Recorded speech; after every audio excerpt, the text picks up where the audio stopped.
Assalamualaikum and welcome to the class number 19 of Revit MEP।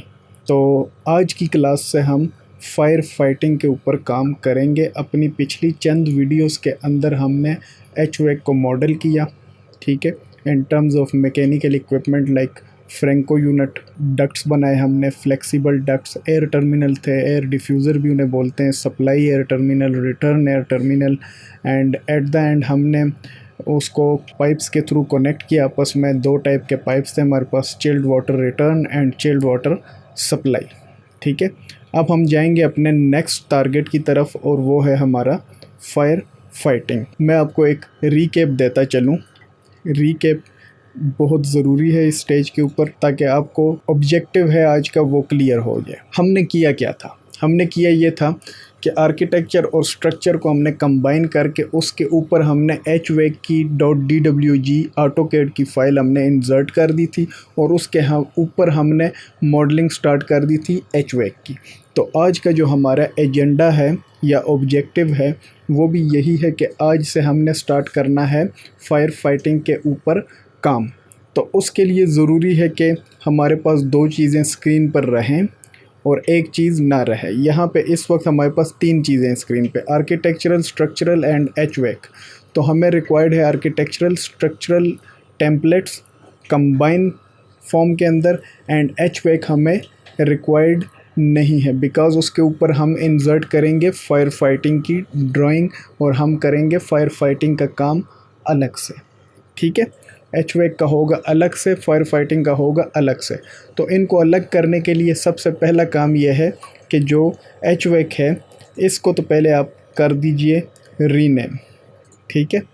यहाँ पे हमने काम किया है HVAC का, so we should rename it to ground floor HVAC। अब ये पूछ रहा है कि would you like to rename corresponding level and views. तो अगर मैं यस करूँगा तो हमारे पास जो डिफरेंट व्यूज़ हैं in terms of elevation like north, south, east, west, तो वहाँ पे भी ये इस ही लेवल को रीनेम कर देगा HVAC के साथ। तो हमें ये रिक्वायर्ड नहीं है, हमें यहाँ सिर्फ फ्लोर प्लान के ऊपर रिक्वायर्ड है, तो इसलिए हम यहाँ पे इसको कर देंगे नो।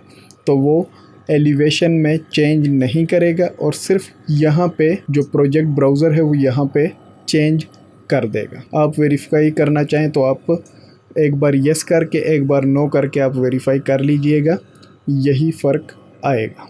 अब मैं इसको कर लेता हूँ डुप्लीकेट। डुप्लीकेट में हमारे पास तीन है, एक है डुप्लीकेट, दूसरा है duplicate with detailing, duplicate age dependent is the third one. तो अगर आप सिंपल डुप्लीकेट करते हैं तो ये विदाउट डिटेल्स आपने जो काम किया है इसके ऊपर उसके बग़ैर ही ये इसको सिंपल डुप्लीकेट करेगा। मींस आपको सिर्फ architectural and structural template visible होंगी और ये जो आपने बकाया काम किया था HVAC का वो आपको विजिबल नहीं होगा। Duplicate with detailing, duplicate with detailing का मतलब है कि स्क्रीन पे जो ड्राइंग आपको विजिबल है सेम एज इट इज़ ये इसकी कार्बन कॉपी बना देगा। और डुप्लीकेट एज अ डिपेंडेंट, इसको हम बाद में देखेंगे, वो भी डिटेलिंग के साथ मिलता जुलता ही है, लेकिन यहाँ पे इस वक्त मैं उस डिटेल के ऊपर नहीं जाना चाहता। तो मैं सिंपल डुप्लीकेट करता हूँ, लेकिन यहाँ पे एक चीज़ जो आप देखेंगे और वो ये है कि मैंने किया सिंपल डुप्लीकेट। होना तो ये चाहिए था कि मुझे सिर्फ़ और सिर्फ आर्किटेक्चरल एंड स्ट्रक्चरल जो टेम्पलेट से कंबाइंड फॉर्म में वो नज़र आते, बट मुझे विद डिटेल्स डुप्लीकेट नज़र आ रहा है। उसकी रीज़न क्या है? उसकी रीज़न ये है कि ये जो AutoCAD की फ़ाइल्स हैं, बनाने वाले ने कुछ किया ये है कि उसने आर्किटेक्चरल स्ट्रक्चरल की जो लेयर्स थी उसी फाइल के अंदर उसने बना दिया है HVAC की ड्राइंग को भी। तो इस वजह से यहाँ पे वो जो लेयर्स हैं वो उसके जो HVAC की फ़ाइल है उसके अंदर मर्ज्ड फॉर्म में, ठीक है। तो वो इस रीज़न की वजह से वो हमें जो हमने विदाउट डिटेल डुप्लीकेट किया उसके बावजूद हमें नज़र आ रही हैं डिटेल्स। तो कोई इशू की बात नहीं है। सबसे पहले हम इसको कर लेंगे रीनेम, बिकॉज़ रीनेम बहुत ज़रूरी है जब आप मल्टीपल डिसिप्लिन्स को डील कर रहे हों। तो इसको मैं कह देता हूँ फायर फाइटिंग। ठीक है, फायर फाइटिंग का नाम मैंने दे दिया। अब मैंने करना कुछ यूँ है, विजिबिलिटी ग्राफिक्स को ओपन करना है डबल वी के साथ, और मैंने यहाँ पे जाना है। अभी मैं आपको दिखा दूँ, ये देख रहे हैं आप आर्किटेक्चरल एंड स्ट्रक्चरल, ये रिविट लिंक्स के अंदर। अब इम्पोर्टेड कैटेगरीज़ में हम जाएंगे और यहाँ पे जो hvec.dwg है इसको हम कर देंगे टर्न ऑफ, बिकॉज़ हमें यहाँ पे सिर्फ ये दोनों चाहिए। इम्पोर्टेड कैटेगरीज़ में जो hvec.dwg है ये हमें नहीं चाहिए, तो मैं अप्लाई कर देता हूँ। ओके, ये देख रहे हैं आप, अब हमारे पास सिर्फ स्ट्रक्चरल एंड आर्किटेक्चरल जो टेम्पलेट्स हैं वो कंबाइंड फॉर्म में नज़र आ रही हैं। मैं कैसे कह सकता हूँ कि दो टेम्पलेट्स इस वक्त कंबाइंड है, वो इसलिए कि अगर आप देखें जूम करके, ये ग्रिड्स हैं स्ट्रक्चर के और ये ग्रिड्स हैं आर्किटेक्चर के, तो ये दोनों हमने कंबाइन किया था अपनी MEP की सीरीज़ के स्टार्ट की वीडियोस में। अब हमने मज़ीद यहाँ पे कुछ काम करना है। जो HVAC है उसकी .dwg ड्राइंग तो इनविजिबल हो गई, लेकिन यहाँ पे प्रॉब्लम ये है कि हमारे पास जो हमने सिस्टम्स मॉडल किए थे HVAC के वो अभी भी विजिबल हैं। हमने आज काम क्या करना है, हमने काम करना है फायर फाइटिंग का स्टार्ट। ऑब्वियसली हम स्टार्ट करने से पहले जो उसकी रिक्वायरमेंट्स है उसको सेटिस्फाई करेंगे, उसके बाद हम अपना जो मेन काम है फायर फाइटिंग का वो स्टार्ट करेंगे। तो उसके लिए ज़रूरी ये है कि मेरे पास ये जो HVAC की डिटेल्स हैं ये इनविजिबल हो जाएं। तो अगर मैं HVAC की जो डक्ट्स हैं या मैकेनिकल इक्विपमेंट है उनको हाइड करना चाहूँ वो तो बहुत ईजी है। प्रॉब्लम ये है कि जो HVAC के पाइप्स हैं, ठीक है, उनको हाइड करना थोड़ा सा ट्रिक या एक फ़िल्टर अप्लाई करना पड़ेगा, उसके थ्रू हम करेंगे। उसकी रीज़न ये है कि जो जिस चीज़ को हम हाइड करना चाहते हैं उसके अंदर भी पाइप्स हैं और जो काम हम आज करना चाहते हैं उसके अंदर भी पाइप्स हैं। तो अब अगर मैं विजिबिलिटी ग्राफिक्स से पाइप्स को हाइड कर देता हूँ तो वो उन पाइप्स को भी शो नहीं करेगा जो मैंने अपने नेक्स्ट क्लासेस के अंदर करना है। जैसे कि मैं एक पाइप ले लेता हूँ सिंपल सा, वैसे ही जो हमने करना है उसके रिलेटेड पाइप लिया मैंने, पाइप सिस्टम फायर फाइटिंग, और यहाँ से मैं जो सिस्टम टाइप है वो मैं कर लेता हूँ जी ये फायर प्रोटेक्शन वेट। ये मैंने एक पाइप लिया, यहाँ पे मैं इन्हीं के करीब ड्रॉ कर लेता हूँ ताकि कंपैरिजन में इजी हो। ठीक है, ये मैंने पाइप ड्रॉ कर लिया जो कि वाइट कलर में। तो सबसे पहले तो मैं इसका कलर चेंज करता हूँ, अपने प्रोजेक्ट ब्राउज़र में आना है, ये पाइपिंग सिस्टम के अंदर fire protection wet graphics override, और यहाँ पे मैं येलो यूज़ कर लेता हूँ, लाइट येलो, जो कि मुझे थोड़ा सा यूनिक लग रहा है बिकॉज़ हमारी कंप्लीट फ़ाइल के अंदर येलो कलर यूज़ नहीं है इस वक्त। तो ये येलो पाइप आ चुका है। अब मैंने करना क्या है, मैं चाहता हूँ कि मैं इन्हें इनविजिबल करूँ, जो इर्रेलेवेंट चीज़ें हैं जो मैंने आपको समझाने की कोशिश की।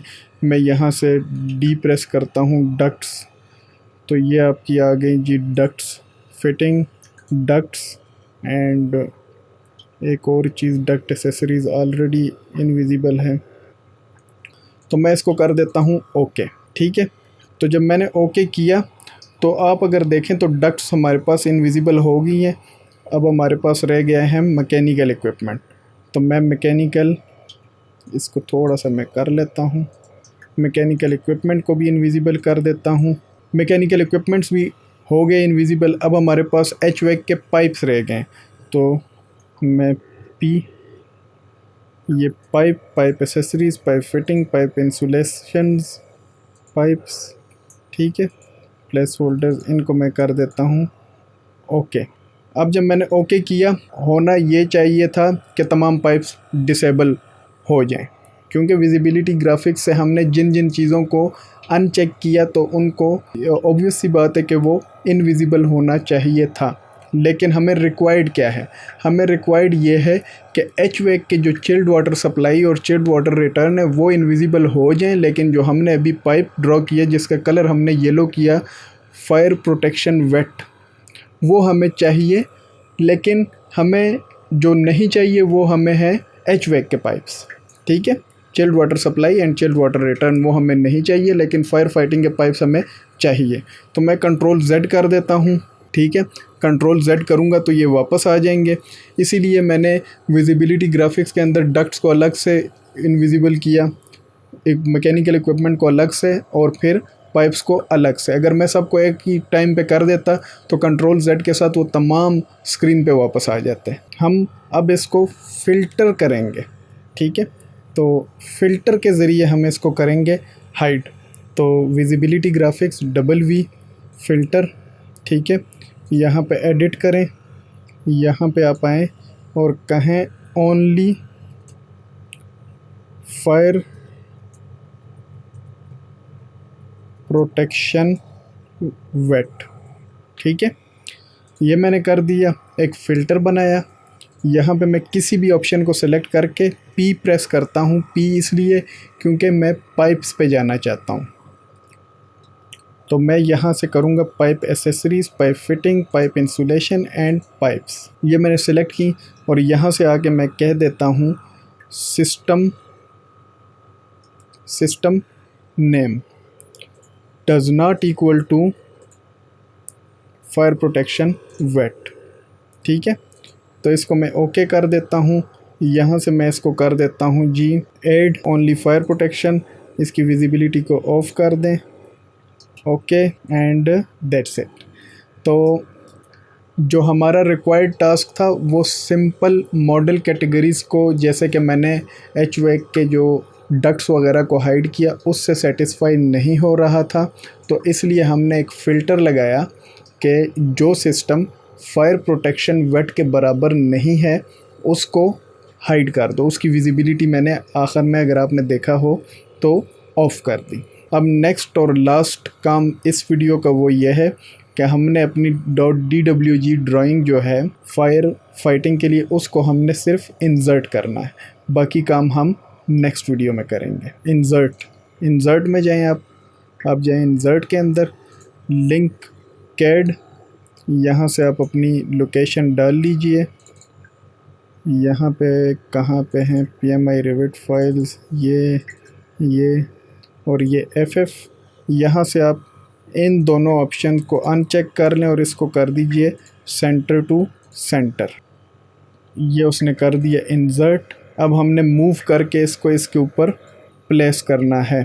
ये काम आपने इंतहाई ध्यान के साथ करना है, क्योंकि इसमें काफ़ी मिस्टेक के चांसेस होते हैं। तो मैं इसको इस पॉइंट से उठाता हूँ और इसके इस पॉइंट के ऊपर लाके रख देता हूँ। तो अगर मैं देखूँ तो ये मेरा इंसर्ट हो चुका है। मैं इसको वेरीफाई कर लूँगा कुछ इस तरीके से कि ग्रिड्स आपस में एक दूसरे के बिल्कुल ऊपर हों। देख रहे हैं आप, ग्रिड्स बिल्कुल सेम पोजीशन पर आ रहे हैं। तो इट मीन्स के जो हमारी ड्राइंग थी वो उसके ऊपर सही तरीके से प्लेस हो चुकी है। तो ये थी हमारी आज की वीडियो। अपना बहुत सारा ख्याल रखिएगा, अपने इस चैनल का भी। मिलते हैं आपसे नेक्स्ट वीडियो में, तब तक के लिए अल्लाह ने के बाद।